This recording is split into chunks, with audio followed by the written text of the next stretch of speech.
How many calories should you be eating? If you've ever Googled that, I bet you got 50 different answers. And most of them were based on trying to sell you something or as some so-called expert trying to sound unique. So to help you out, today I'm going to break it down by science and focus on caloric requirements for weight loss. Stay with me for a few minutes and I will do my best to make this all make sense. First off, the golden rule to losing fat is one word: deficit. That means you need to eat less calories than your body burns. And that's pretty simple, right? But what actually is a calorie? See, this is where most people fall apart because humans love to give calories a personality, right? We think there's good calories, like fruits and vegetables, and we think there's bad calories, which would be like candy and fast food. But the truth is, calories have no good or bad because calories have one purpose: energy. They are literally just little units of energy. And while some foods have a ton of calories and some foods have very little calories, they aren't inherently evil or righteous. Sure, some foods have more nutrients and less chemical additives, but it doesn't change their energy content. And when it comes to weight loss, energy demands are key. But here's the big problem. Most people think that they're eating way less calories than they really are. They don't track what they're actually eating, especially on the weekends. And so they tend to believe that they should weigh less than they do. They also tend to believe that they're burning more calories than they actually are. They think that being on their feet all day, their job being busy, or doing some cardio machines burns a gajillion calories, but it doesn't. And guess what? Those little watches that you wear, they're not even close to accurate. So the reality is that most people are eating way more calories than they realize, and they're burning way less. And that's why they're not losing weight. But let's just say, even if you were tracking and you're legitimately trying, how do you know what your calorie limit should be?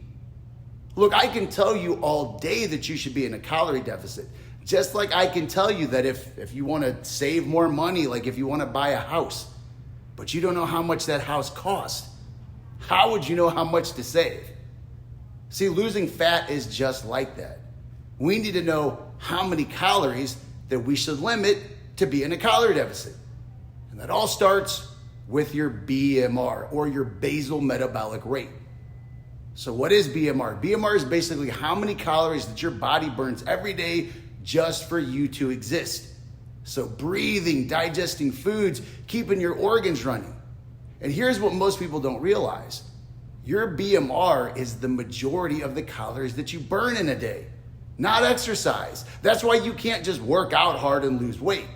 Exercise definitely has its purpose, but it doesn't burn nearly as much as people think.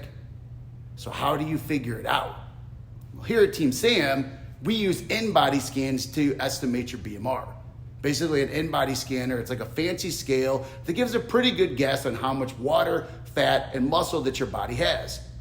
And with this info, it gives a fairly accurate idea of your basal metabolic rate. Why? Well, because muscle greatly impacts your metabolism. The more muscle you have, the greater your BMR, the more calories that you burn when you're doing nothing. So once I have an idea of what a client's BMR is, I usually add an extra 150 to 200 calories to adjust for maybe how busy their day is or how much muscle they have. But if you don't have access to a body scan, we can just start with what the median average is. So if we took a typical female, average age, average muscle mass, they're going to have a BMR of around 1,500 calories a day. For men, it's around 2,000. So if my client is in normal shape, carries a moderate amount of muscle, and has a fairly busy lifestyle, I'll add an extra 150 calories, and that would set her daily limit to 1,650. That means she must stop eating when she hits that number. And here's the thing, most people have no problem doing that Monday through Thursday. It's the weekends they go off the rails.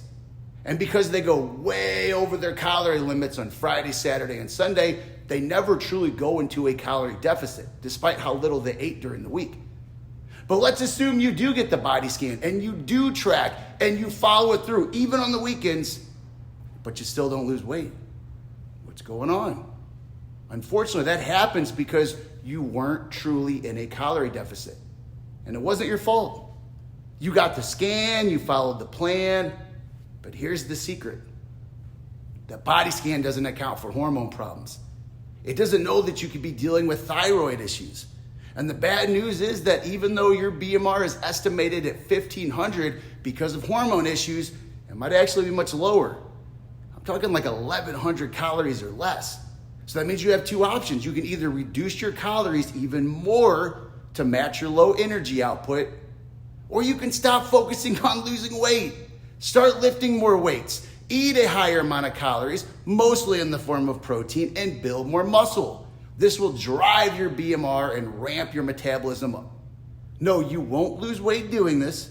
In fact, the scale is gonna go up, but it will be lean muscle that you're increasing. Think about it. A big, nice ass is gonna weigh more than a little one, right? Putting more shape on your arms and your legs, it's gonna add up, but that's a good thing. Listen, guys, if you learned something new today, do me a favor. Hit that subscribe button. Drop me a comment. Let me know if there's anything that you would like me to cover in a future video. My goal with these is to help you keep building your body in a smarter way without the bullshits and the gimmicks that the fitness industry is full of. Thanks for watching.